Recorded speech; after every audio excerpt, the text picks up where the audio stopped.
Morning again, guys. Just a bit of an update how we're getting on with our RC train project.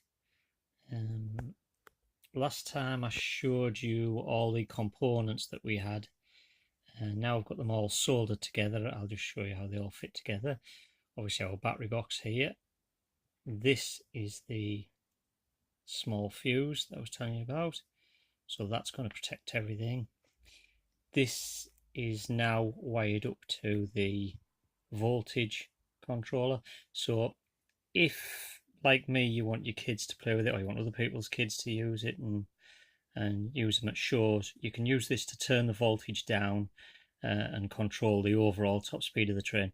If you're just going to be using it for your own enjoyment, obviously you can do away with this part. To that end, I've put a plug on. Now that's going to go into this this plug here, and this is the tiny receiver. You can see how small this thing is. This is the tiny receiver that is also the motor controller, up to 3 amps. So we've got 2 wires there I've soldered in. It's just a printed circuit board, so you just drop them through the holes and solder them on. If you're not sure about your soldering, you can actually buy these with wires on them just to join the wires. So we've got the 2 power leads in, and then the 2 leads out, which you'll see go down to my PF motor, which all I've done is cut the plug off the end, which was the scary bit, and wired it up to my receiver here, and of course the transmitter that's going to power it all. So basically all we have to do, we put the batteries in, and I'll show you. You'll see the get the batteries in. Oh, right, there we go. I've got it set for 7 volts at the moment. I can turn that right down if I want the trains to go slower, or obviously up to maximum if I want to control it myself. And then I've got 2 wires here. I'm going to plug these 2 together. There we go. And if we turn our power on there on our controller, and you'll see the little green lights come on. See there you go. See the green lights come on the receiver there to say it's receiving the signal.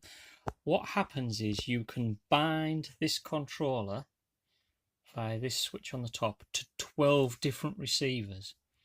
So you can basically control 12 different trains just from the one box. So if you're at a show and you've got 3 or 4 trains running, you don't need to wander around with 3 different controllers. You can just flick a switch and change it to train 2, train 3, train 4, etc, etc.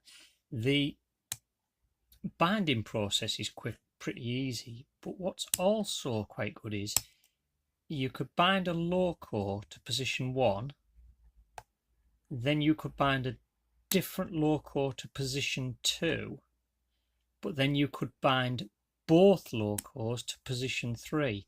That would allow you to use them singly, or by moving it to where they're bound together, you can use them double-headed. Or if you have bigger trains with 2 motors in, you can bind both speed controllers to the same one. So, you'll see how my little LEDs started flashing now.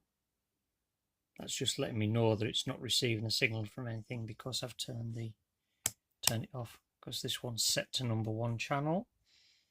And there we go. So basically what we have now, I must get a better camcorder instead of using my phone all the time. Here's our PF motor. If we look at the controller, we have forward and reverse. That's just a toggle switch, forward, reverse.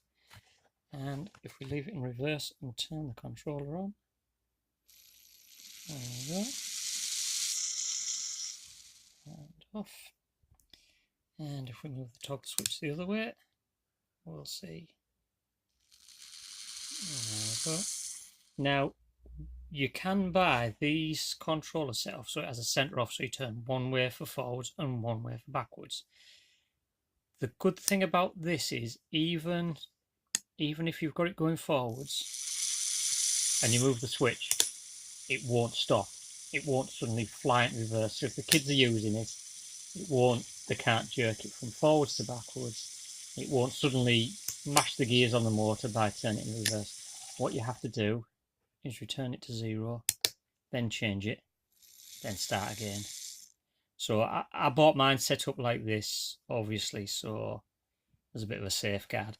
But like I say, if you're only buying it for yourself to use at shows and stuff like that, you can buy them with the centre off position and one way for forward, one way reverse. The other quite nice thing about these is they have this inertia switch. We'll be able to talk one day. This inertia switch.